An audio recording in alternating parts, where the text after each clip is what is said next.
So hello everyone, आज हम लोग देखने जा रहे हैं नंबर सिस्टम। तो नंबर सिस्टम एक टॉपिक है मैथ्स का, जिसमें कि कुछ सब टॉपिक्स हैं और आज हम लोग फर्स्ट सब टॉपिक के बारे में पढ़ेंगे। बट उससे पहले नंबर सिस्टम के अंतर्गत कौन कौन से सब टॉपिक्स आते हैं। तो पहला सब टॉपिक, जिसको कि नॉर्मल हम लोग टॉपिक ही बोलेंगे, पहला टॉपिक आता है क्वेश्चन बेस्ड ऑन फैक्टर और डिवीजन।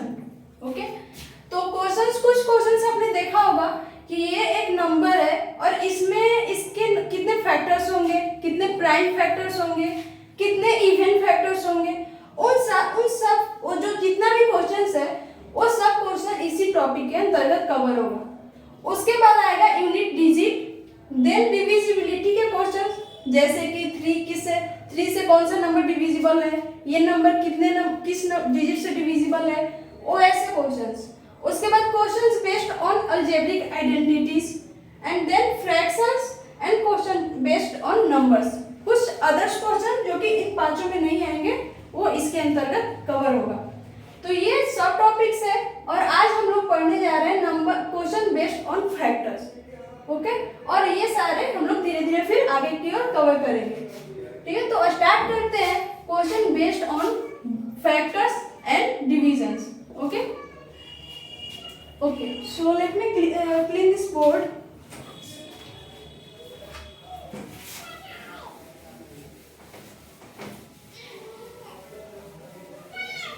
ठीक है, तो फर्स्ट सब टॉपिक ये है। इसका फर्स्ट टाइप का क्वेश्चन होगा कि आपको एक नंबर दिया है, लेट्स सपोज x, और बोला जा रहा है कि इस x में कितने प्राइम फैक्टर्स हैं। ओके, तो x में प्राइम फैक्टर्स निकालने हैं।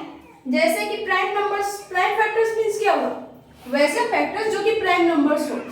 जैसे कि इस अगर एग्जांपल लेते हैं 10 का, तो 10 में प्राइम फैक्टर्स क्या है, 2 × 5। तो 2 भी एक प्राइम नंबर है और 5 भी एक प्राइम नंबर है।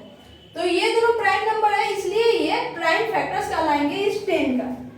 ओके, तो यही चीजें अगर इस 10 को अगर जनरल भाषा में बोले, तो अगर x दिया हुआ है और इसके प्राइम फैक्टर्स को निकालना है, तो 10 तो था, तो आपने बता दिया कि 2 × 5, बट यहाँ पे 10 के पावर 20 रहे। ठीक है, तो आप कैसे बताएंगे कि कितना प्राइम फैक्टर है। ठीक है, ये एक दिक्कत होगा कि कैसे पता चले, इसका तो पता चल गया।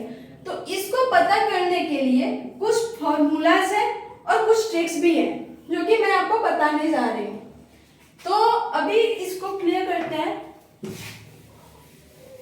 ठीक है, तो सपोज कि x आपको दिया हुआ है और इसके प्राइम फैक्टर्स निकालने हैं, तो उसके कुछ पॉइंट्स हैं, कुछ स्टेप्स हैं जिसके द्वारा आप उसको निकालेंगे। स्टेप 1 इज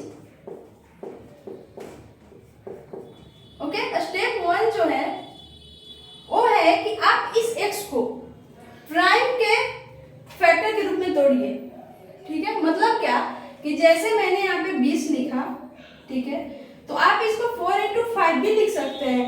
बट अगर ये x का वैल्यू 20 है, तो यहाँ पे प्रेफर ये करना है कि आप क्योंकि ये 4 एक प्राइम नंबर नहीं है, तो यहाँ पे हमें इस 20 को इस तरह से डिवाइड करना है कि जो भी फैक्टर्स आए वो सिर्फ प्राइम नंबर हो। जैसे कि इस 20 को डिवाइड करें तो 2 × 5, ये जो चीज है, तो ये 2 × 2 × 5 फाइनली 20 देगा हमें। एंड इसमें जो भी नंबर्स है वो सिर्फ प्राइम नंबर्स है। आप देख सकते हैं 2 भी प्राइम नंबर एंड 5 भी प्राइम नंबर। और इसको और छोटा करके लिखें तो 2 → 2 देन 5 → 1। तो ये जो चीज है ये स्टेप 1 है इस x के लिए नंबर ऑफ प्राइम फैक्टर्स निकालने का। ठीक है, तो स्टेप 1 में क्या करेंगे, डिवाइड, मैं यहाँ पे लिखती नहीं हूँ, बताती हूँ, आप इसको नोट्स में लिख लीजिएगा। तो basically divide this x in number of prime factors. अगर हिंदी में बोले तो इस x को हमें prime factors, prime numbers, that is ये 2, ये 5, यहाँ पे 3 भी आ सकता अगर ये 60 होता तो। ठीक है, लेकिन ये 20 है तो यहाँ पे 3 नहीं आएगा। तो प्राइम नंबर के रूप में इसके फैक्टर प्राइम नंबर होने चाहिए, वैसा मेरे को डिवाइड करना है इस 20 को। तो इस x को हमें उसी तरह डिवाइड करना है कि इसके जो भी फैक्टर्स हैं वो प्राइम नंबर हो। क्लियर है? ये स्टेप 1 हुआ। ठीक है, अब स्टेप 2 क्या हुआ? आप इसको मैं 5 सेकंड देती हूँ, आप इसको नोट भी कर सकते हैं कि स्टेप 1 क्या हुआ। ओके, एंड देन स्टेप 2 के बारे में बात करते हैं।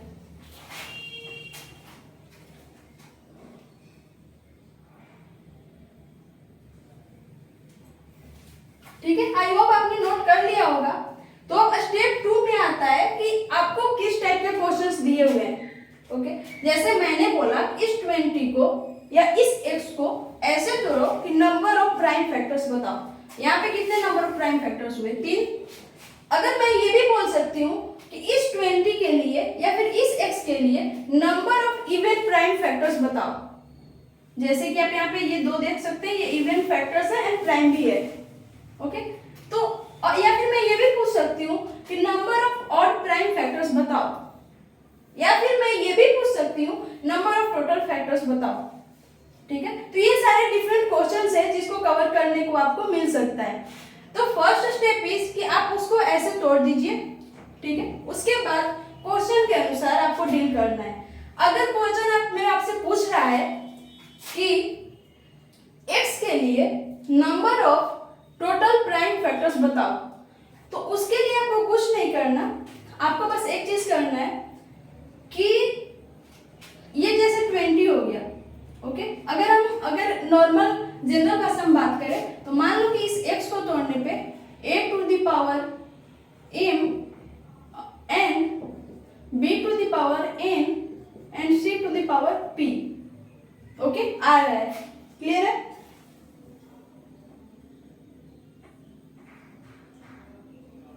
ओके, सो ये 3 फैक्टर्स आ रहे हैं। अब आपको टोटल नंबर ऑफ फैक्टर्स बताना है।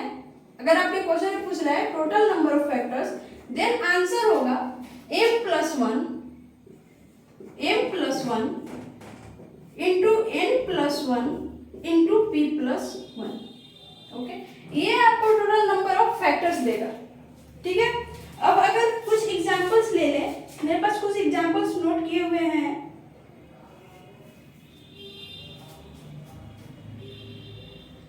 ठीक है, तो यहाँ पे मैं एक बड़ा सा एग्जांपल लेती हूँ जिसमें जो कि x का वैल्यू है इतना। ठीक है, आप इसको फैक्टर कर सकते हैं। फैक्टर करने के लिए आपको पता है हम लोग 2 से डिवाइड करते हैं, देन 2 से, फिर अगर नहीं डिवाइड हुआ तो 5 से। ठीक है, तो ये आप कर सकते हैं और करके जब आप देखिएगा तो इसका जो भी आ रहा है प्राइम फैक्टर वो आएगा 2 to the power 10 into 5 to the power 2। ठीक है, इसका वैल्यू यही होगा। ओके, तो ये उसका प्राइम स्टेप 1 हमारा हो गया प्राइम फैक्टराइजेशन। अब मेरे से पूछ रहा है कि टोटल तुम्हारा कितना फैक्टर है। ठीक है, टोटल नंबर ऑफ फैक्टर्स कितने हुए, उसके लिए हमें ये फॉर्मूला फॉलो करना है। तो यहाँ पे आप देख सकते हैं a की जगह क्या है, a की जगह 2 है, b की जगह 5 है। 2 ही फैक्टर है, ज्यादा होता तो c d e हम लोग जाते, बट a की जगह 2 है, b की जगह 5 है। अब m की जगह कितना है, 10 है, ये m हुआ एंड ये n हुआ। Okay, and total number of factors निकालने हैं तो हमारे पास c वाला टर्म तो है नहीं। ठीक है, तो बस a वाला टर्म एंड b वाला टर्म है। तो फॉर्मूला क्या होगा, m plus 1 into n plus 1।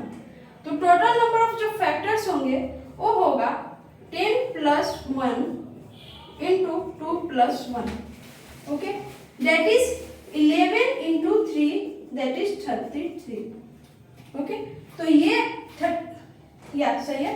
तो 33 आपके टोटल नंबर ऑफ फैक्टर्स हुए। तो ये हो सकता है आपको ये क्वेश्चन हो, कुछ बड़ा भी हो, जैसे इसमें बहुत सारे नंबर्स आ सकते हैं। मे बी यहाँ 3 टू द पावर समथिंग हो, देन लेट्स सपोज p हो, देन 7 टू द पावर कुछ हो, z हो। तो सबके लिए सेम फॉर्मूला ये इंक्रीज होते जाएगा। जनरल फॉर्मूला यही है। तो ये हुआ first type of question. Second type of question आपको पूछा जाएगा कि ये x दिया हुआ है और आपको इस x में नंबर ऑफ इवन फैक्टर्स निकालने हैं। ओके, तो उसका फॉर्मूला क्या होता है, ये तो फर्स्ट था। ठीक है, टोटल फैक्टर्स। मैं इसको इरेज कर देती हूँ। ओके, दूसरा टाइप ऑफ क्वेश्चन आ सकता सकता है कि टोटल फैक्टर्स की जगह टोटल इवन फैक्टर्स। ठीक है, आप वीडियो पॉज करके अच्छे से नोट्स बना सकते हैं। मैं यहाँ पे लिख नहीं रही बिकॉज ऑफ हमें इस वीडियो को छोटा रखना है। ठीक है, तो ये आप खुद से कर सकते हैं वीडियो पॉज करके, आपको जहां भी जरूरत पड़े। तो दूसरे टाइप में क्वेश्चन पूछ सकते हैं कि टोटल इवन फैक्टर्स क्या होगा। तो टोटल इवन फैक्टर्स निकालने के लिए आपको क्या करना है कि जो भी ये है, ठीक है, तो यहाँ पे इसको मिटा देते हैं अगर, ठीक है,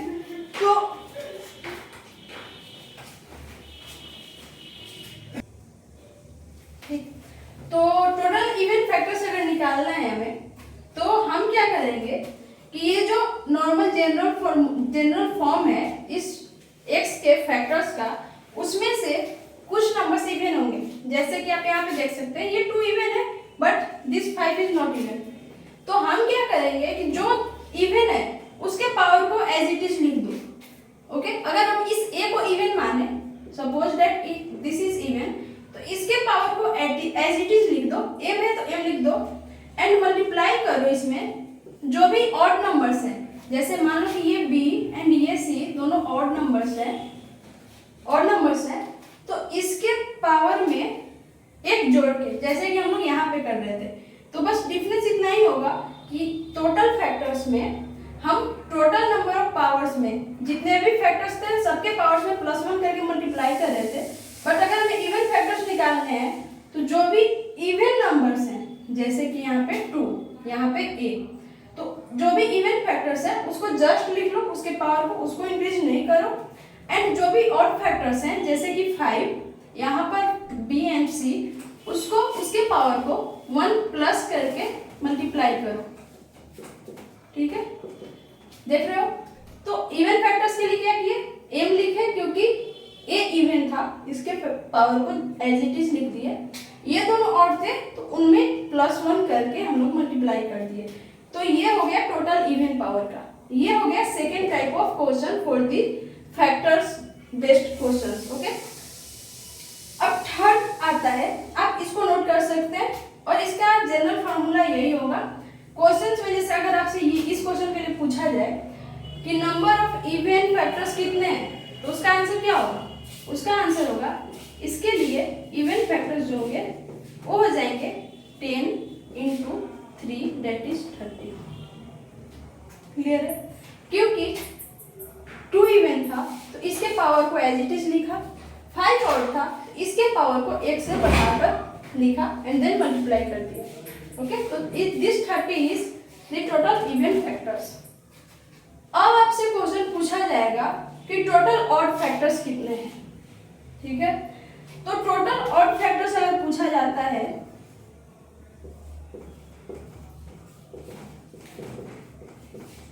टोटल ऑड फैक्टर्स अगर आपसे पूछा जाता है तो उसका जनरल फॉर्मूला है n+1 × p+1। क्लियर है। तो यहाँ पे चूंकि हम लोग इस b और c को ऑड मानकर चल रहे हैं, यहाँ पे दिस 5 इज ऑड, तो इसके पावर में इवन वाले में क्या था, हम लोग इवन के पावर को भी कंसीडर कर रहे थे, बट ऑड के केस में इवन वाले जितने भी हैं उनके पावर को कंसीडर नहीं किया जाएगा, सिर्फ हम लोग ऑड के पावर को देखेंगे और ऑड के पावर में 1 जोड़कर हम लोग मल्टीप्लाई कर देंगे। क्लियर है। यहाँ पे 2 ही ऑड नंबर्स थे, 2 ही ऑड फैक्टर्स थे, तो हमने बस 2 टर्म लिखा। इसके अलावा भी हो सकते थे, इसके अलावा कोई और इवन, मान लो e के पावर z है, लेकिन ये e इवन है तो हम लोग इसको इग्नोर मारेंगे। और फिर से मान लो कि f⁻y है और ये ऑड है। ठीक है, अगर ये ऑड है तो यहाँ पे y+1 से भी मल्टीप्लाई हो जाएगा। नंबर 3 का मैम एग्जांपल लिख दे दीजिए। नंबर 3 का एग्जांपल जैसे में कि आप यहाँ पे देख सकते हैं, ये 12 ये जो नंबर है, ठीक है, इसका फैक्टर क्या है 2⁻10 देन 5⁻2। क्लियर है। अब इवन का एग्जांपल दिए कि यहाँ पे इवन नंबर कितने हैं, 1 था और इसका पावर जस्ट लिखे 10 एंड देन इंक्रीज करके। अब ऑड के लिए देखेंगे, ऑड अगर फैक्टर्स देखा जाए, अगर आपको ये नंबर दिया जाए कि x इज इक्वल टू इतना, what is the number of odd factors, and आपको ऑप्शंस में 4 ऑप्शंस दिए हुए हैं। तो आपको अगर निकालना है तो आप क्या कीजिएगा, ऑड फैक्टर्स के लिए 5 टू द पावर 2, ऑड, ये ऑड फैक्टर है ना, इसका जो भी पावर है उसमें 1 से मल्टीप्लाई करो, एंड जितने भी ऑड फैक्टर्स है उसमें ऐसे करते जाओ। बट यहाँ पे चूंकि एक ही ऑड फैक्टर है, देख रहे हो ना, अगर मान लो कि यहाँ पे एक और नंबर हो, यहाँ पे मान लो 3 टू द पावर 5 भी हो, 3 टू द पावर 5 से यहाँ पे मान लो मल्टीप्लाई कर दिए तो ये आएगा फैक्टर। अब अगर ये हो तो यहाँ पे हम लोग 5 प्लस 1 भी करेंगे, क्योंकि ये 3 भी ऑड है, ये 5 भी ऑड है, तो दोनों का जो पावर है उसमें 1 इंक्रीज करके मल्टीप्लाई करेंगे तो नंबर ऑफ ऑड फैक्टर्स आ जाएगा। क्लियर है? तो ये हो गया third type of question. Fourth type of question आता है कि number of different factors, okay, total different factors, ठीक है। तो टोटल डिफरेंट फैक्टर्स कितने हुए, जैसे कि आप इस एग्जांपल में देख सकते हैं कितने हैं, आप खुद से सोचिए, 1 2 3, ठीक है, क्योंकि ये 2 टू द पावर 10 लिख रहे हैं, मतलब अभी 2 को आप 10 टाइम्स लिख रहे हैं, देन 5 को आप 2 टाइम्स लिख रहे हैं, देन 3 को आप 5 टाइम्स लिख रहे हैं। क्लियर है? लेकिन डिफरेंट फैक्टर्स कितने हुए, डिफरेंट फैक्टर एक 2, एक 5, एक 3। क्लियर है? तो अगर आपसे पूछा जाए कि टोटल डिफरेंट फैक्टर्स कितने हैं और आपको x का वैल्यू दिया जाए, फर्स्ट स्टेप इज आप उसको इसके टर्म में लिखेंगे, इस फॉर्म में लिखेंगे, पावर के फॉर्म में, and then number of different factors is equal to number of base, okay, number of bases. अब देख सकते हैं, इसको बेस बोलेंगे, इसको पावर बोलेंगे, तो ये जो बेस जितने भी बनेंगे वो सारा नंबर ऑफ डिफरेंट फैक्टर्स देगा। ठीक है, तो ये 4 तरह के क्वेश्चंस आते हैं, क्वेश्चंस बेस्ड ऑन फैक्टर्स पर। क्लियर है? तो आप लोग इस क्वेश्चन को देख लीजिए, इस यही 4 पॉइंट है, ये स्टेप 2 में आता है। स्टेप 1 में आपको हर एक क्वेश्चन के लिए ये चीज निकालना होगा, दैट इज ये वाला चीज, और उसके बाद जैसा क्वेश्चन होगा उसके अनुसार आप इस फॉर्मूले को लगा सकते हैं। क्लियर है? और इसमें आपको आप इसका क्वेश्चन भी सॉल्व कर सकते हैं। अगर आपको कोई डाउट आता है तो आप कमेंट बॉक्स में या फिर मेल पे कैसे भी आप क्लियर कर सकते हैं। ओके, तो this is all about this question based on factors और डिवीजन टॉपिक। हम लोग नेक्स्ट क्लास में और नेक्स्ट वीडियो में इसके आगे वाला सब टॉपिक कवर करेंगे। Thank you.